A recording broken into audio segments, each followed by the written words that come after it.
Hello everyone and welcome to another live group webinar, this time live from the green room.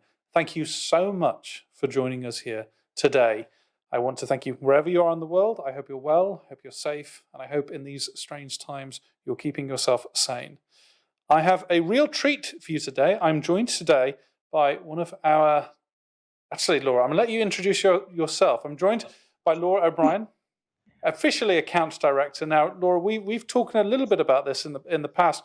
What's the difference between an account director and a salesperson? You tell me. This is your immediate cold intro. Well, putting me on the spot there, Bruce. Hello, Yep. everybody. That's quite an introduction. I've never been introduced as a real treat before, so that's a first. So the main difference between a salesperson and an account director is that an account director is there looking after your long-term interests. So learning about your company objectives and your wider strategy, and then helping you realise that in a wider comms and events plan.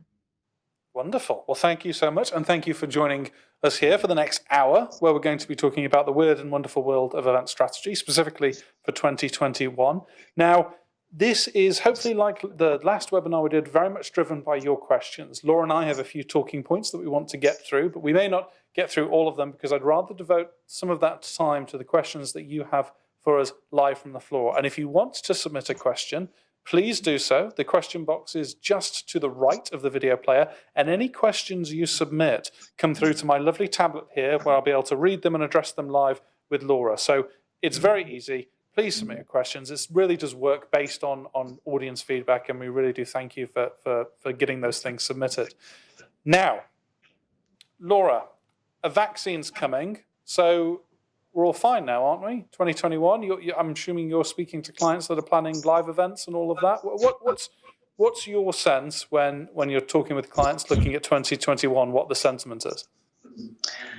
It's an interesting one, isn't it? I mean, there are people better placed than me to predict at what point the efficacy of the vaccine is going to take hold, and actually we're going to be able to fling our arms around each other again. I don't have a crystal ball. There have been times in the last 9 months when I wish I did. What is interesting, though, is that I think the question is, will the vaccine make any difference, and should the vaccine make any difference? And the answer to that is, I don't think it's going to make a huge amount of difference. I think it will certainly give us more options in terms of live interaction. But certainly the conversations I'm having with clients at the moment after this sort of enforced period of digital exposure is that they like having the choice. They like having a toolkit of communications and drawing on all those channels to get their message across. It's actually coming from the clients now who are saying to me, right, let's start talking about our long-term events calendar and how we can start looking at the best channel to communicate with our delegate audience. So it's actually really them now driving this forward. So do I think it's going to make an enormous amount of difference? I hope not. I think there's been a huge amount of positives that have come out of the last 9 months that we've all been crying out for in the event industry, and I certainly hope that stays. And certainly the noises I'm hearing from clients at the moment is that they intend to keep those benefits as well.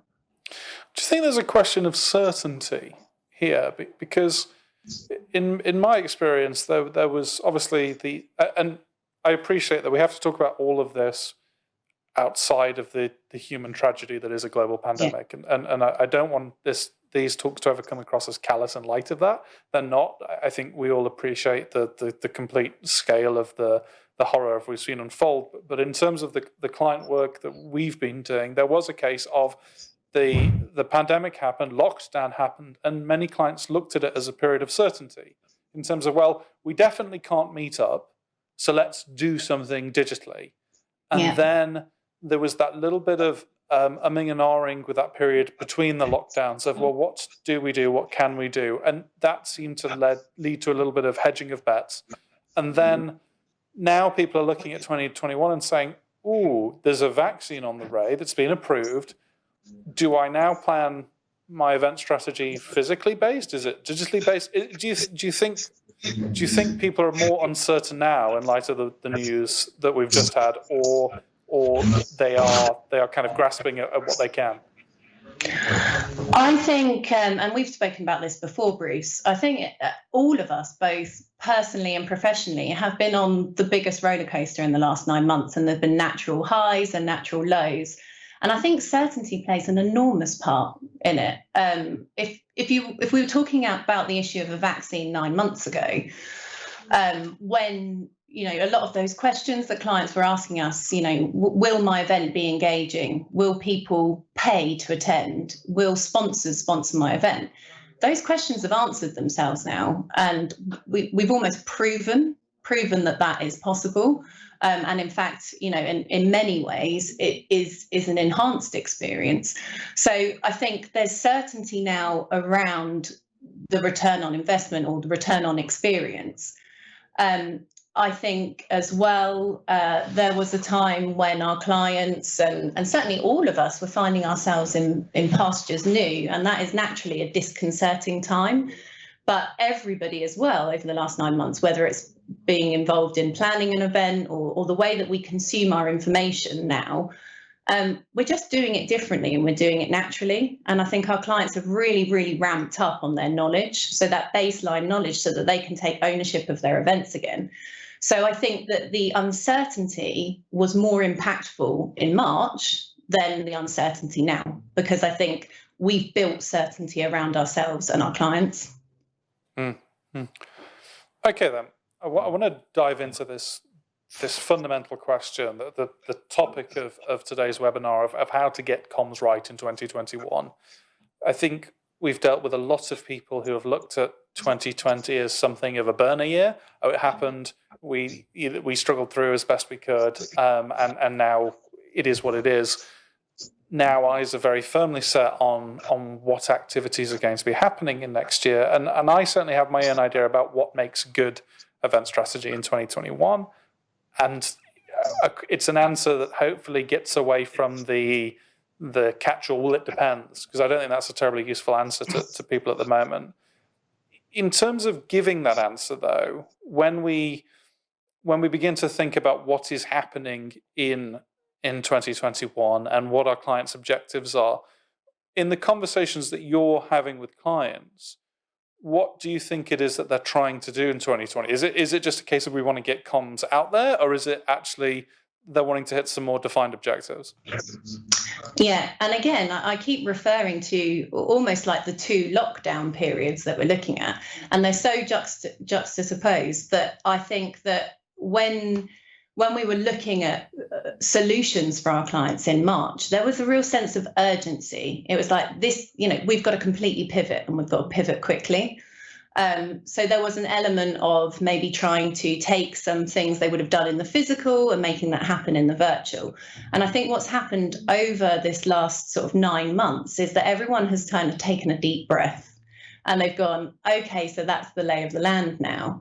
And then that has encouraged everyone to relax and to start thinking about their long-term goals. So I think 2021 is very much going to be about using all of those tools and building blocks to just create a stronger comms plan and stronger messaging. So I think it's going to be about just taking that step back, taking a holistic view, and really driving home the benefits no matter which channel you use.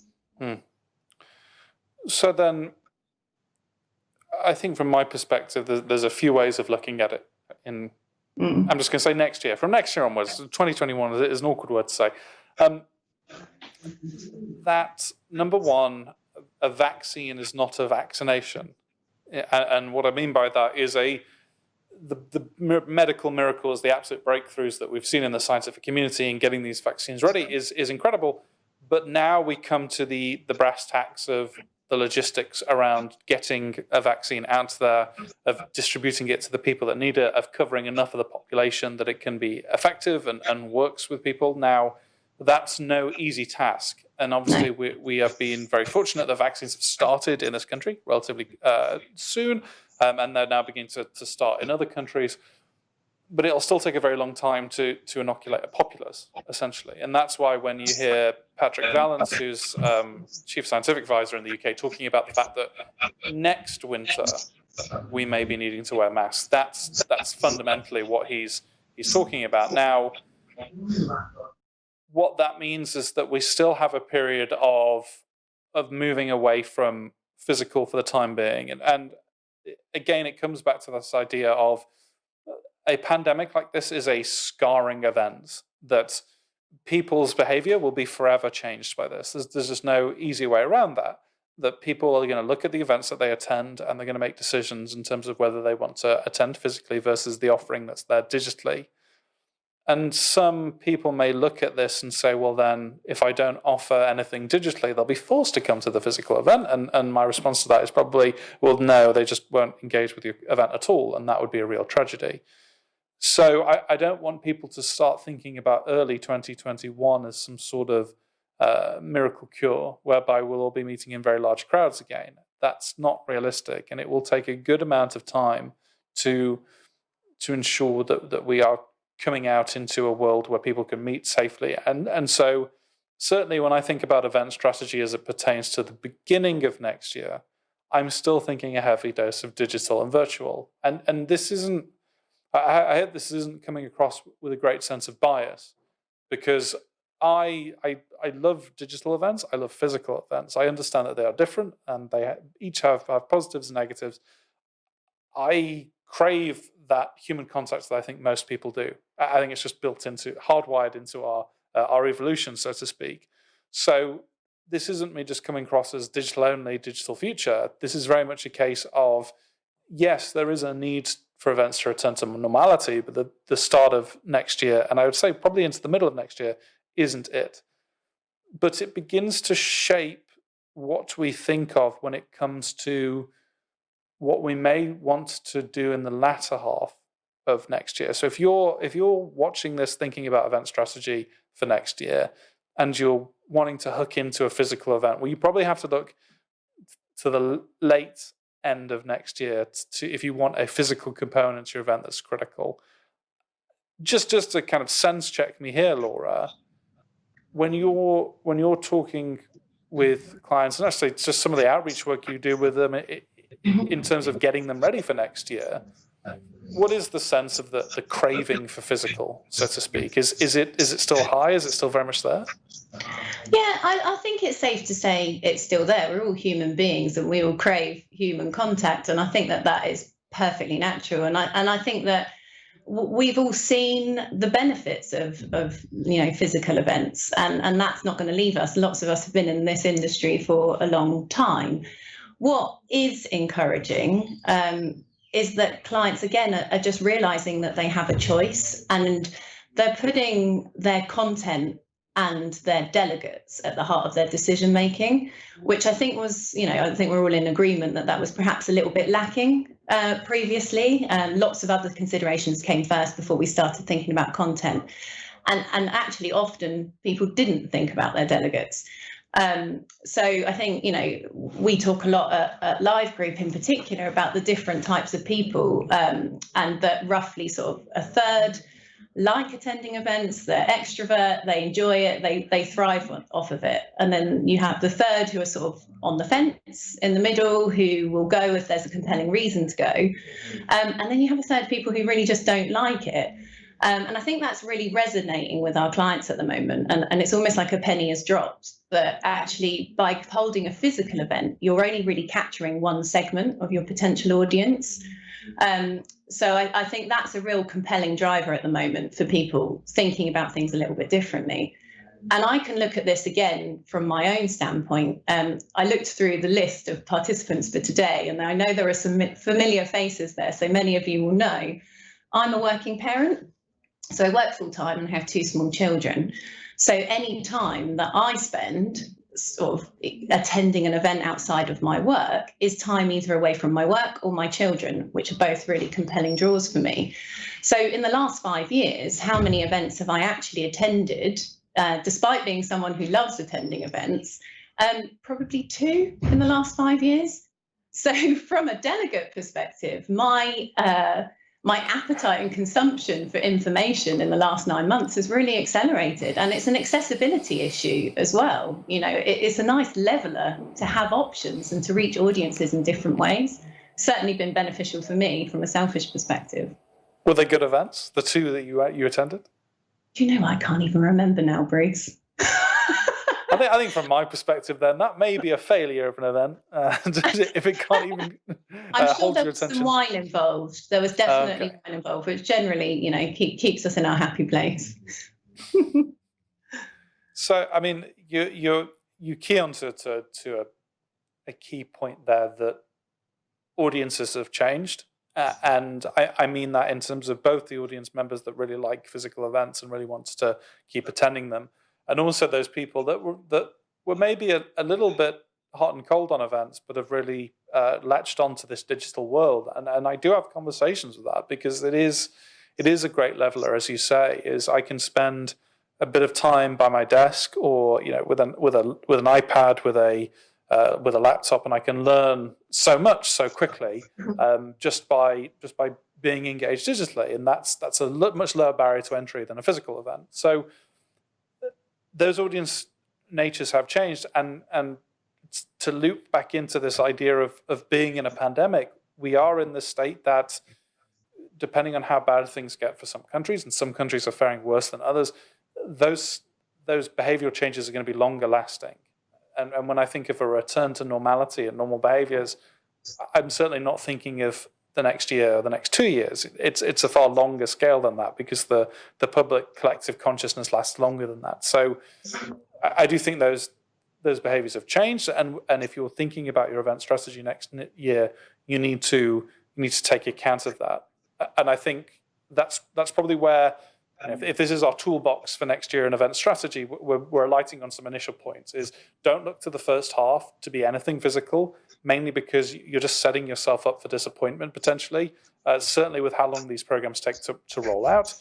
And then number two is understand that your audiences have changed, and that watching a large number of digital events or getting involved with them has, yes, probably created an appetite for something physical, but that doesn't mean then that people are really hating the digital world and that they want to move away from it as soon as they can. There's a balance there to be struck, and getting an understanding of your audience is probably quite critical there. Just on that, Bruce, and it's a question I'd like to ask you, if that's okay.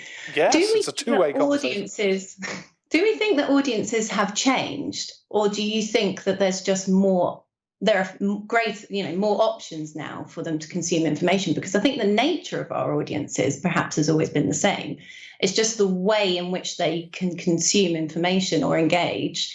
There are just more options available to them, because I'm not sure they've actually changed. So from my point of view, I do think they've changed, and I think those two things that you've just mentioned aren't mutually exclusive, in that you can have an appreciation of more ways of communicating be central to an existing audience, but then also I do think there's a new cohort of people that have got involved, and I think there are definitely people out there who never even wanted to attend an event, never really understood what an event was, but knew what a live stream was, knew what a YouTube broadcast was, and suddenly these people are in our ecosystem who've not necessarily engaged with it before. And so I do think the audience has changed and got larger. And the fear, I guess, on my part, is that we revert to type, and we don't actually begin to really work with these two new audiences in the best ways possible, and it will in fact just all these new wonderful people that have joined the event sphere are going to find that they're not interested if we try and push people back to the old ways. So I want the old ways to die, and that's a little mean of me, but I do think it's a necessity to keep audience numbers as high as it can. We have a good number of questions while I've been waffling on, Laura. Oh, good. Good. So I'll start with this one from Chris, because it's the most upvoted, and I think it's one that perhaps you're often at the pointy end of, which is, how can we counter clients' expectations that a virtual event will guarantee significant reduction in costs? Now, I have some thoughts on this, but I wonder if, because this is obviously central to a lot of conversations you're having, I'm wondering if you could start us off on that. Yes, I've had lots and lots and lots of conversations around this particular point. And I think the crux of the answer is, if a client, I mean, there's been some hesitancy, and it's all about how you perceive a virtual event.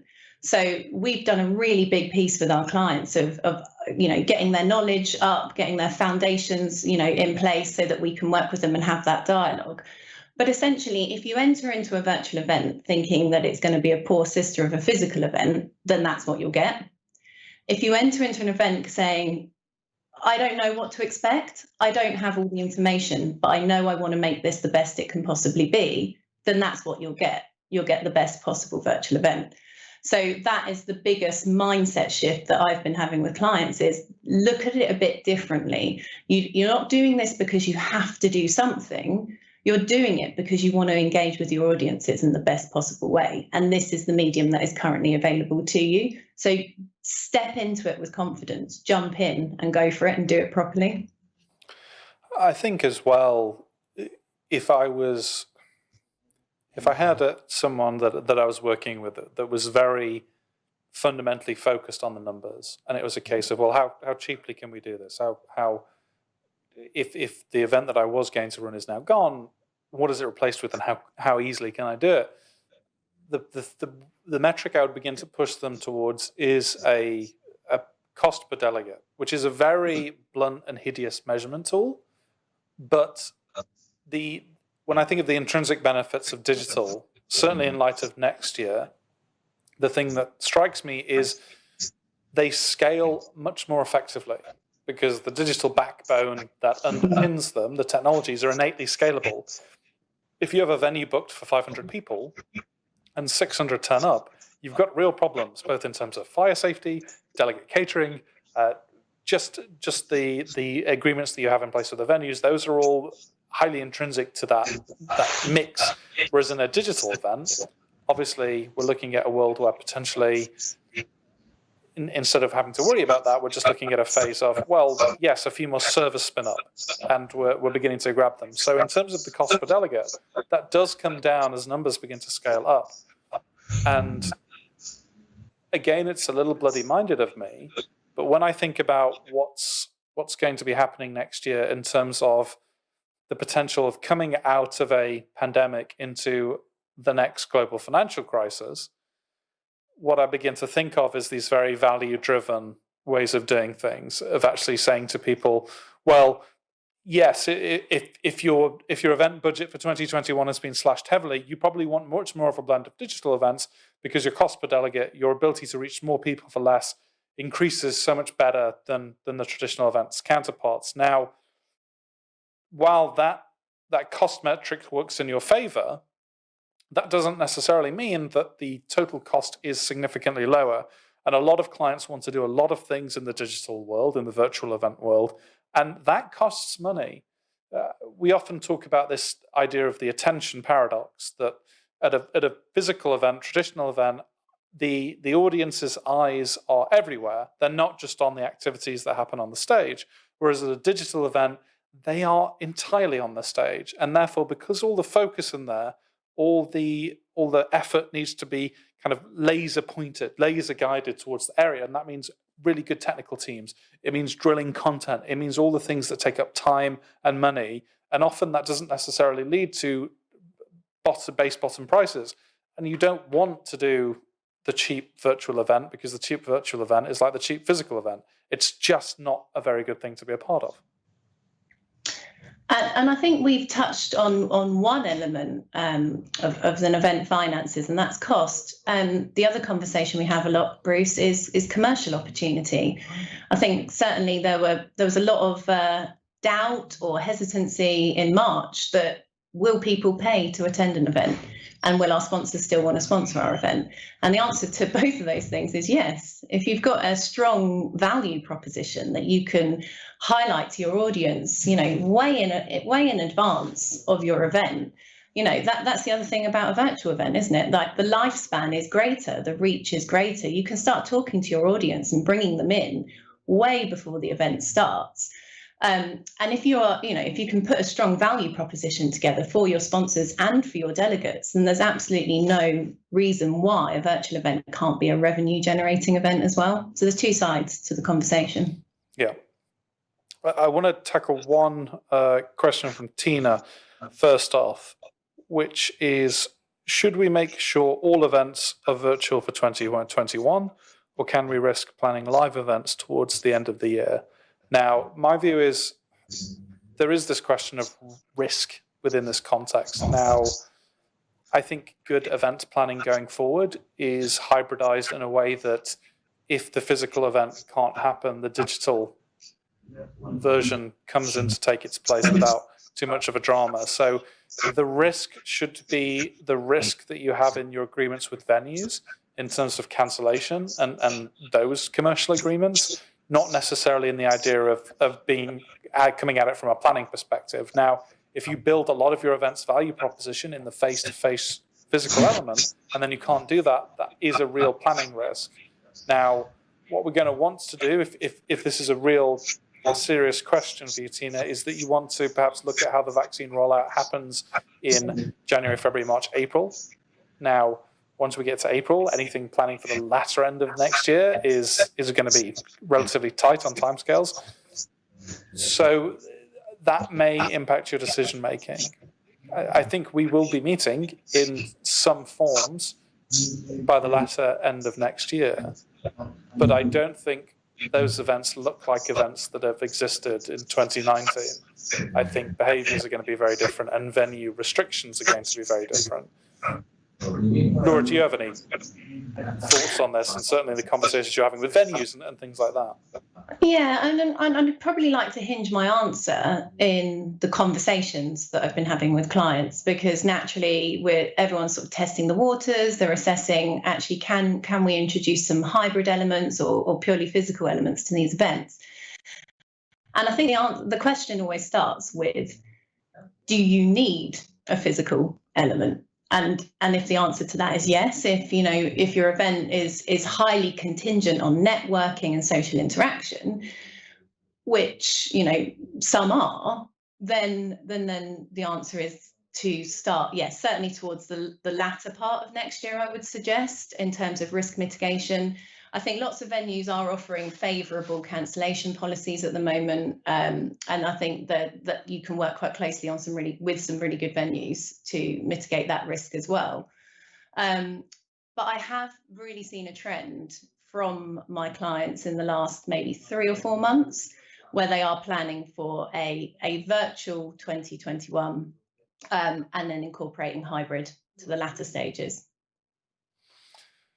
Yeah, and that should be something that event planners should be able to tackle, and really should be something that clients need to hold event planners to account for, is if you want to run an event, certainly with traditional elements at the back end of next year, you need to push your provider on what happens if X, what happens if we see a new strain of the virus that the vaccines don't prevent against. Now, these are horrible questions to entertain, but they are very important to address, because this is the world that we're living in. And after an event like this, and it often feels that we are right now at the beginning of the end and no longer in the middle of it, or certainly at the start. And there's a real danger in that level of thinking. We're not through this yet, and there may be a number of bumps in the road ahead of us. And so we want to make sure that your planning, whatever it may be, is robust enough to account for changes that happen. And that's probably a good further takeaway from our toolkit of, okay, begin to look at the latter part if you're thinking of traditional. Understand that audiences have changed. Number 3 would then be have robust planning in place with your event partner, so that no matter what happens, your event still occurs. If you pick, for example, the 20th of September as your event date, your event will happen on that date. The question is whether it happens in a hybridized approach, a physical approach, or a digital approach. And the thing that will govern the answer to those questions is safety, delegate safety, and the safety of your people, and the planning that needs to go into it. And these are quite critical questions. I think on that we had a really important question from Lisa, which I know is on the mind of so many people at the moment. I'll let you answer it first, Laura, for coming back to me. Do you think we are seeing webinar/virtual event fatigue now? How can we ensure that our event stands out in a sea of webinars flooding our audiences? Well, it's very kind throwing this one over to me, Bruce, because I think this is one you must be itching to answer. And actually, I think you are probably best placed to answer it. But I will offer an opinion, and I think that is, it comes back to the value proposition. You know, what is in it for your delegate, and to give it time and space and planning. You know, seek all the information, and if you haven't got all the information, get people who do, and trusted partners who can guide you. Because it's all about the experience and what you're able to create, and the value proposition, as I said. So if that's clear and you've clearly communicated that to your audience, then I think you will naturally stand out based on your content and the attention to detail you've put into your delegate experience. There is this idea of fatigue being based on the fact that it's easier to run a digital event than it is to run a traditional one. You know, this webinar that we're doing right now, it's an event. We've not had to hire a venue. We've got equipment that we can use to make it happen. The barriers to entry for us are relatively low, and therefore there's more of events of this type. And that's I think why we're beginning to see the idea of the question of fatigue as it exists. You know, are people getting tired of it? And I think there are some event types that people are getting tired of within the webinar / virtual event space. And it's probably this idea of an event that's all things to all people, whereby it's trying to do too much and it doesn't do any one thing particularly good. And so people don't necessarily latch onto it. And it's an idea of all places I began to think at in terms of there's a book that I can recommend called Salt, Sugar, Fat, which is all about the fast food industry. And it has a key idea of it in that way back in, I believe it's the 1980s, I'm paraphrasing this entire metaphor right now, so I do apologize because I'm going to murder it. But basically, they did research with loads and loads of people about what they wanted from a pasta sauce. This was in the United States. And after absolute multitudinous focus groups and everything like that, they came to the understanding that people didn't want chunky bits. They wanted a nice, smooth red sauce. They wanted little flecks of green in, so it looked like there was herb in. They wanted a certain flavor profile. And that became basically the atypical ragu sauce.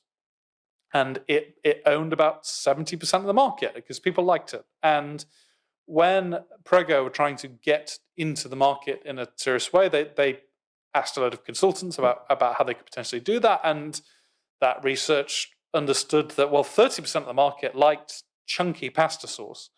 And so this was a cohort of people that weren't necessarily being spoken to.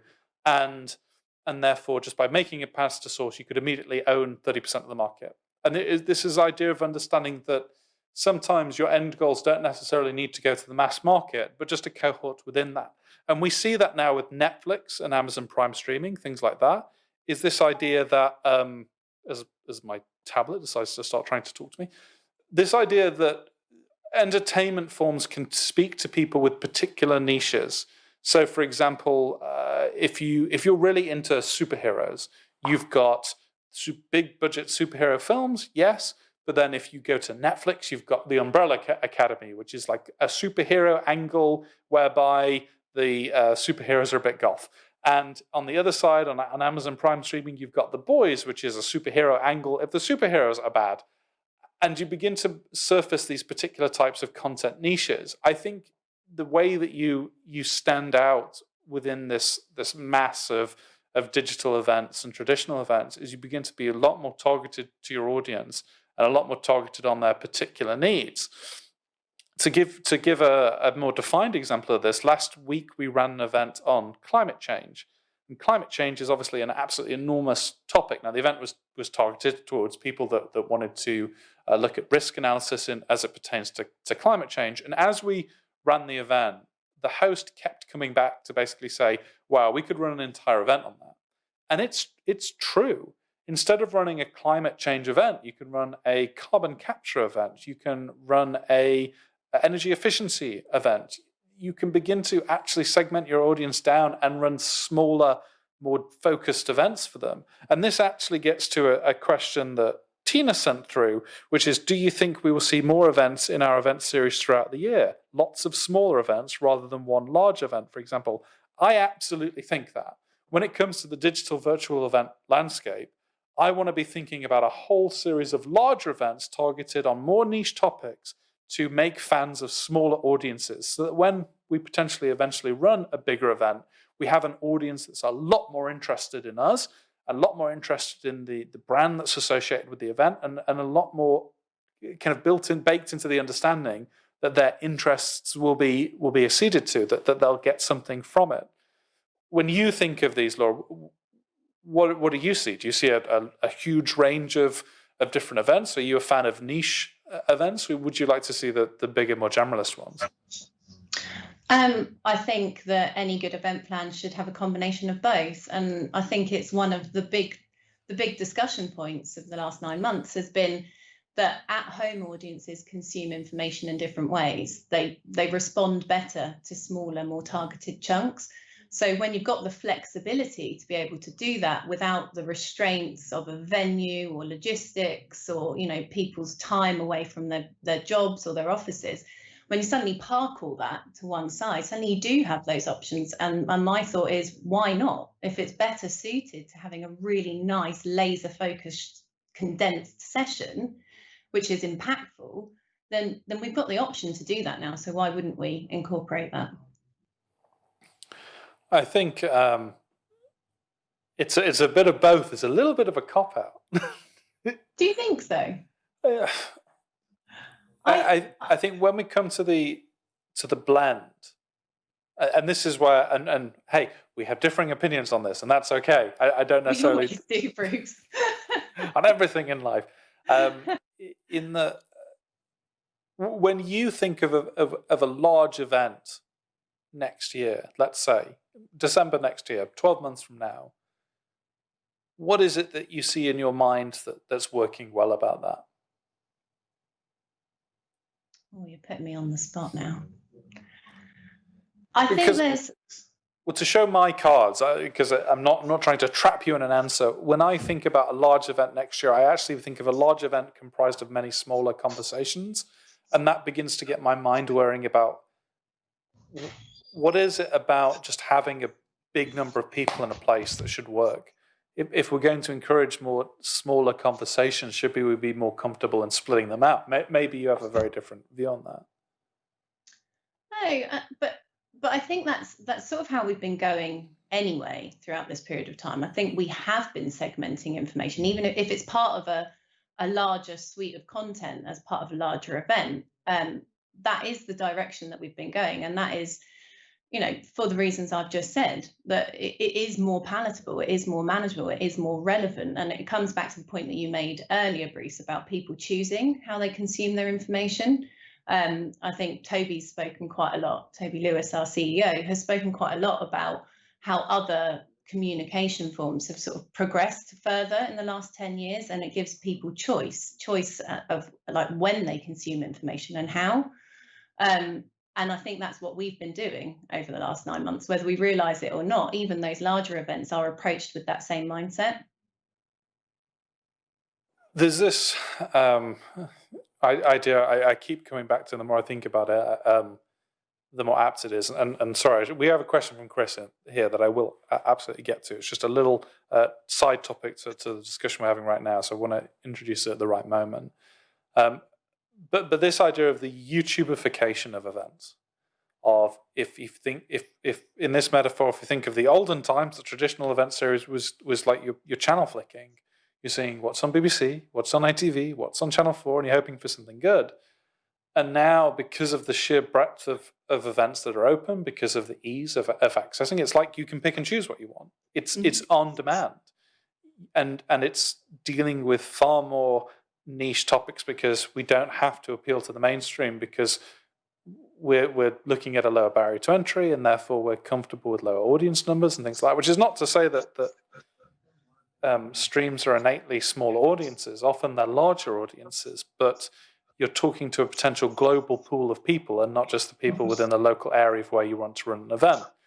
If I wanted to run an event in my local community of Sandbach up north, then I'm pretty much limited to people that are within like an hour drive at max, probably, at my potential audience pool. When I'm looking at a a live stream event, my potential audience is limited only by my time zone.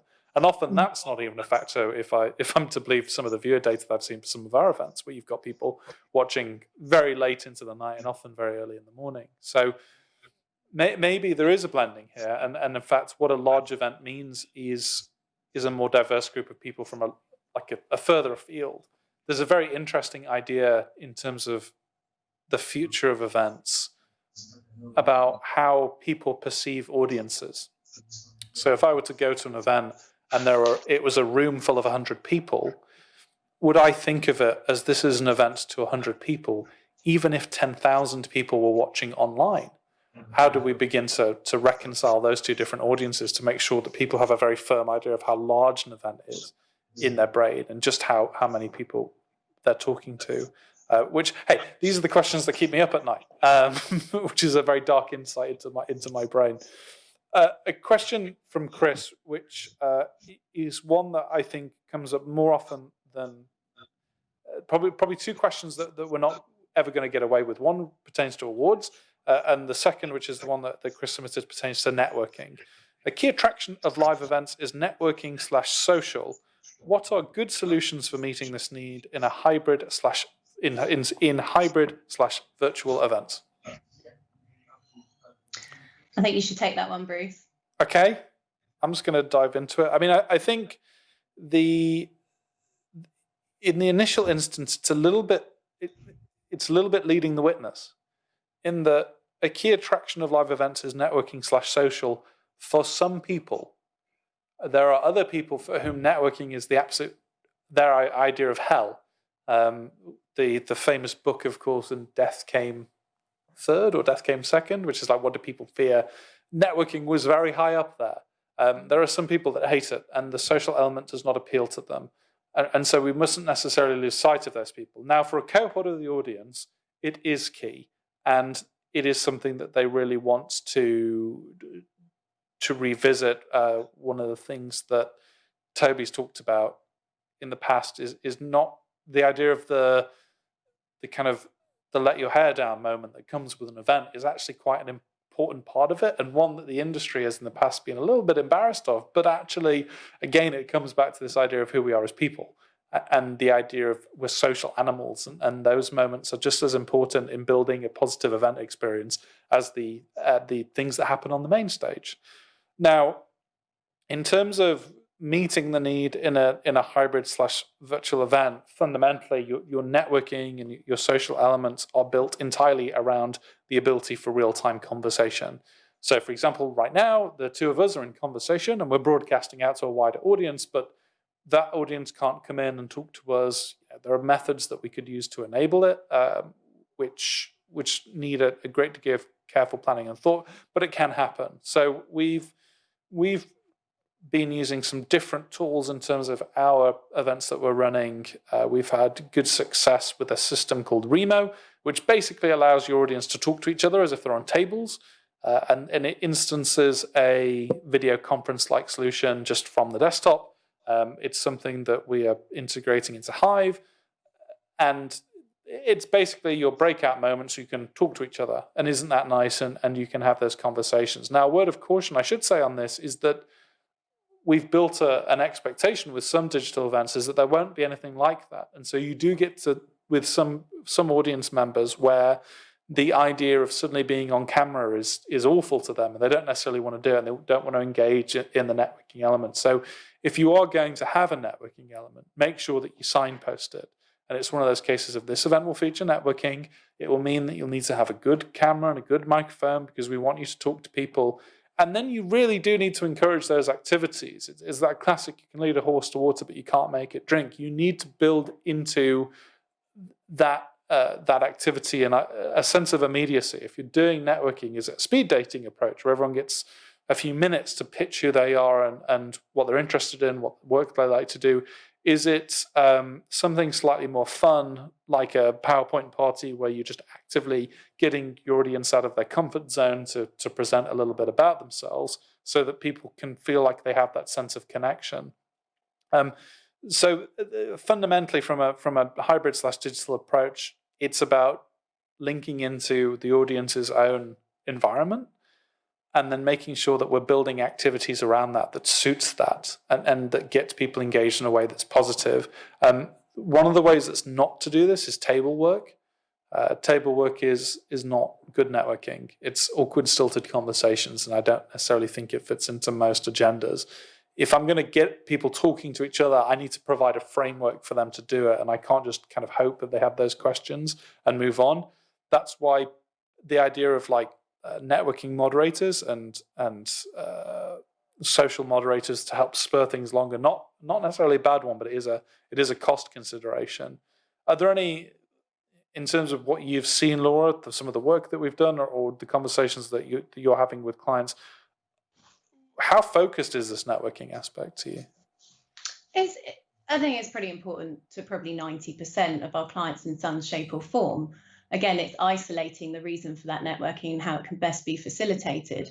I think the other thing that perhaps is worth touching on, Bruce, and I know you'll have thoughts about this as well, is that the virtual event is not just a moment in time. It's not just the live days. It's about the pre-event and post-event as well.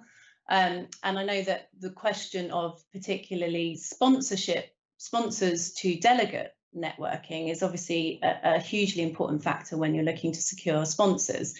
And we've seen some really intelligent networking taking place pre-event.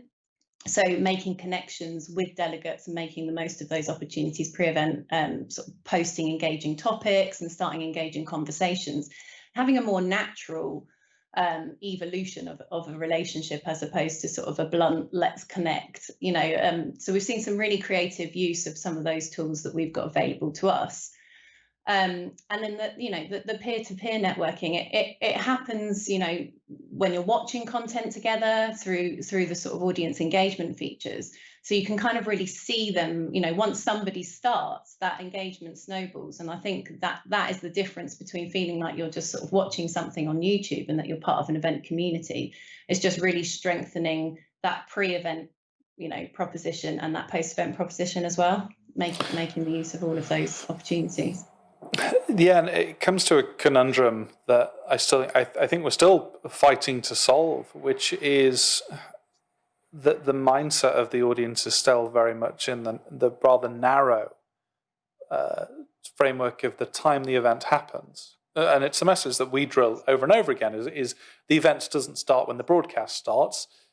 The event starts when the first email goes out, when people first start accessing the platform. And it's very easy for us to say it. It's very hard for audiences to live it, because it's counter to the world that they've been involved in so long of, yes, right, I've got my badge and now I just wait. I might occasionally check the website for updates, but otherwise I'm not going to keep being a part of it. And how do we sell that that value proposition in light of the fact that audiences think that way, and potentially, again, coming back to this idea of smaller, more niche events, maybe that's an opportunity to begin to build in some of these behaviors. So if again, let's say I was running an event in September, I might be thinking of what smaller, slightly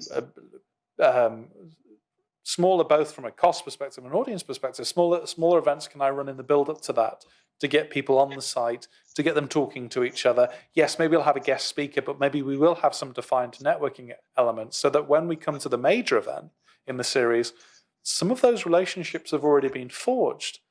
And some of the interesting and exciting moments that the audience is having with each other are then carried into that main event, as opposed to being fresh on the day and then often forgotten about post-event. There is something in building those relationships in the run-up to something. Enormously. I think, absolutely. The biggest success stories that I've seen from our clients have been those who have put time and attention and planning into that pre-event period. You could have even as much as a month, 2 months in advance. And as you said, Bruce, like having a reason to go and attend, exclusive content or conversations with experts that aren't going to be part of the main event, and encouraging at every opportunity that those delegates to communicate with each other, because there's lots of opportunity to do it. It's sometimes our own inhibitors that stop us doing that, and it's the same when you go to a physical event. When you first turn up, it's sort of a bit awkward and a bit stilted, and you sort of need to settle into it and get into your flow. And it's the same for virtual, but you have more of an opportunity to get people in their happy place before they arrive, and the kind of get those sort of social interactions happening naturally, as opposed to in a forced way. Find those bliss points. Yeah, find the best points and get them in rattling around your audience's brain well in advance of what it is that's going to happen. And actually, there's another point on that, and I'm sorry, I could talk about this forever, but I will try as quick as I can. What is really interesting to see, and I think is going to be a big part of 2021, is actually using that pre-event time to shape your agenda and content. So getting insight from your audience and finding out from them, what do they want to know about? What do they want to see? And then you get your speakers and event organizers shaping their program to match their audience. And that, to me, is the sweet spot. I think that's what I'm excited to see for next year, because I think if we start, and also we've got a backlog of data now and information of the last 9 months. And if we start to use that to shape our experiences, I'm really excited to see what comes out of that. There was this period of time, probably about 2015 onwards, where this idea of the unconference began to take seed, which was, you don't have an agenda and you just kind of build it on the day, and no client went for it because the idea of your day could fall very flat very quickly if it wasn't executed right was so pervasive. That idea changes somewhat once you have an event with a giant build-up, because you understand that on the day you will have an agenda. It's just that it's going to be built over time. Like the idea of being invited to register for an event without an agenda yet is quite interesting to me. And it is a leap of faith for some clients. And maybe we need to massage them into that place with a backbone of an event, which is then bolted onto based on the activities that we see on the site, the way the audience wants the content to be delivered and wants the agenda to be shaped. But it is something that is a lot more approachable in an event with a very long run-up, because it's all digital and it all happens on that website. Yeah. Rufus has a very good question. How do we get to the point where the audience is so engaged with your content that they actively participate in it? Now, I have many thoughts on this, Laura, but the floor is open to you if you wanted to start us off. Let's start with you and I'll pitch in after. Deal. So I think a big trap that I've seen in regards to this is when we think about audience interaction as like a bolt-on, and that's when I think it doesn't work. And that's why when I see people get a little frustrated with it as a tool, and a bit of a blunt example of this, but it is one that's repeated very often, is let's say you have a 30-minute agenda slot and you're dealing with a speaker, you're working with them to get themselves ready for their session, and they come at you with this sense of, well, I'm going to talk for 30 minutes and I'll come to some questions if we get an opportunity to, but otherwise I'm just going to fill the space as best I can. I don't understand why speakers do that, because it is often a pace of fear of I may not get enough questions come through. And from an audience's point of view, they understand though that if you're going to get to questions, if you get to them, well then what's the point in submitting any? It's a real kind of not nasty thing, but an unfortunate thing to see from the audience, because it doesn't feel like your opinion, your ability to interact with the speaker matters, and so they just don't. Equally, you see some polls where it's just, we'll do an icebreaker at the start, and then we'll never do interaction again for the rest of the session until a very closing Q&A, and that frustrates me because it's something of a missed opportunity. You present the interaction as this fun thing that the audience can get involved in, but then you don't use it at all. So I think the first way of answering this question is to think about the legitimacy of it being used. Is, do your speakers actually care what they hear back from the audience? Now, my view is that they should. They should care very much so. Whenever we're dealing with sessions here at Live Group, we ask these questions of speakers of what they want to say, what they want to get back from the audience, and what next steps they want the audience to take. And that second one of what they want to hear back from the audience is the thing that's entirely driven by the audience interaction and the engagement. And it has to be an honest question. We're here presenting fundamentally to look at event strategy in 2021, and the information I want from the audience is what issues they're tackling, and it's via this Q&A, and I really want it, and so we tackle these questions as they come up. if I'm doing an event on climate change and I want to know what technologies the audience most see as vital, I should be very interested in that. And depending on what information I get back from that audience, I should change my talk. Now, this is something, again, that we've talked about in the past, is basically some speakers treating their sessions like a choose your own adventure book. And you're going to deviate at certain points depending from what you find out about the audience. And that's a lot of work, but it means that you, one, deliver a very memorable talk. It means you deliver one that directly aligns with audience need. And then finally, it shows that you care about what the audience says, and that gets people far more invested. So the way to get the audience interacting with you a lot more is to put in the work and understand that putting in the work isn't easy. And if you're a client, that means drilling your speakers. If you're an agency, it means drilling your speakers because they're the linchpin to all of this, putting the time aside to introduce them to the technology, making sure they're comfortable, they're happy, understanding that if they don't get the audience responses they want, it's not the end of the world and the show must go on. All of these things matter, and it involves treating it a lot more seriously than just a bolt on to the event. Sorry, Laura, I took for far too long there. No, you didn't. That was very concise, Bruce. Don't worry. Just to add to that, I think there's two things that I think are of interest. I think there's a responsibility of the organisers in the first instance to put that engagement at the heart of the experience. And Bruce, you and I have had some challenging conversations where we've had to encourage clients to think that way, but then they're always glad when they do. And I think it's making that time and investment up front to really work on that agenda and make it as impactful as it can be. And I'm going to draw back to what I was talking about previously about the pre-event engagement. So I've seen speakers post questions in our forum to their delegates saying, I'm thinking about talking about this, or maybe this. What do you guys think?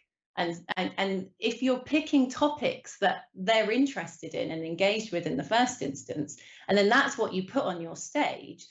And even if you've seen some questions in advance, during that pre-event phase, you can start drawing upon that and say, look, actually, this started with you. Do you want to add anything else to it? And really drawing out the audience, because as we talked about earlier, the different types of people, that's the same when people are watching from home. So, and as Toby always says, even with the extroverts who attend event, the percentage that are willing to put their hand up and ask a question is limited, and there's still a bit of that when you're watching remotely. So I think encouragement and drawing them in, and like you're saying, really valuing their input, because if it's just a Q&A for Q&A's sake or a poll for poll's sake, then it's just not going to give you the benefits that you're after. Yeah. And a polls for poll's sake, it's just a waste of everyone's time. The speakers, the audiences, and the planners. Don't just throw them in because you think you need them. Put the time in to understand why it is that you're having them. Yeah. We're almost at time, Laura. Are we really? It's 11:59. Time does fly. I wanted to loop this back in terms of key takeaways in terms of this comm strategy in 2021 piece. I think some of the advice that we've given still holds true. It is this idea of if you're really driving towards that physical, don't be looking in the first half of next year. Definitely be looking in the latter half. That twins with this idea of ensuring that you're having robust planning, that no matter what, you can have some form of event that happens, to embrace smaller, more niche content topics with slightly smaller audience numbers and use those as part of the run-up into an event, as opposed to just having them as little breakout sessions that make up part of the main event. To understand that audience interaction matters, that networking matters, but not to all members of your audience, and that's okay. That's not something you should shy away from. But if those are real key metrics for you, you should aggressively pursue them in light of the amount of work and sometimes technology it takes to build them in. Are there any that you would like to add to that, or is that our list for now? I think that's our list, but the agony aunt in me, and the client lead in me, just wants to end with a bit of confidence, really. I think I'm incredibly proud of the journey we've gone on with so many of our clients, and when I think about how uncertain they were when we started, versus now they're the ones driving us and challenging us. That's great. That's exactly where I want our clients to be. So if you're not someone that has, moved in a direction because you've not had that confidence or you've not had that knowledge, surround yourself with people who have got the knowledge. There's loads of information out there. So draw on that. Surround yourself with experts. And just take a bit of a leap of faith and have some confidence, because anything done with confidence and commitment is going to just far outstretch something done with hesitancy. Yeah, and that means often finding the right partner, whether it's the right partner in terms of an agency sense or just the right partner in terms of someone in the office to give you a pat on the back and say, yeah, try it. What's the worst that could happen? That makes a huge difference. Well, thank you all out there so much for spending some time with us today. We do hope it's been useful. One of the things I always like to reiterate is if you have anything that you want us to look at, by all means, email us at hello@livegroup.co.uk. You'll have an email that probably whisk away in Laura's inbox, and so Laura, then you can reply, and you can very much be that agony aunt. A final safety point for me, because I do think it's important to say these things, certainly from a mental health perspective, and certainly in these times, is coming to the end of the year, certainly in a holiday season. We appreciate it's been a horrible year for many. And when I say that I hope you're well, I desperately mean it. If times are tough right now, if you need to reach out to anyone entirely devoid from this, please do so. We can be support networks for each other, and it's okay not to feel okay. Otherwise, I hope you're well. I wish you a lovely rest of the holiday season, and we hope to see you bright and fresh-faced in the new year. For our next webinar, we'll be joined by Adam Parry from Event Industry News. I know we promised that last time, but we had a bit of a diary clash, and we're working on it. Don't worry. So it will happen in the future, and we hope you join us for that. But otherwise, it is very much a goodbye from me, Laura. And it's a goodbye from me. Thank you so much. We'll see you soon. Goodbye.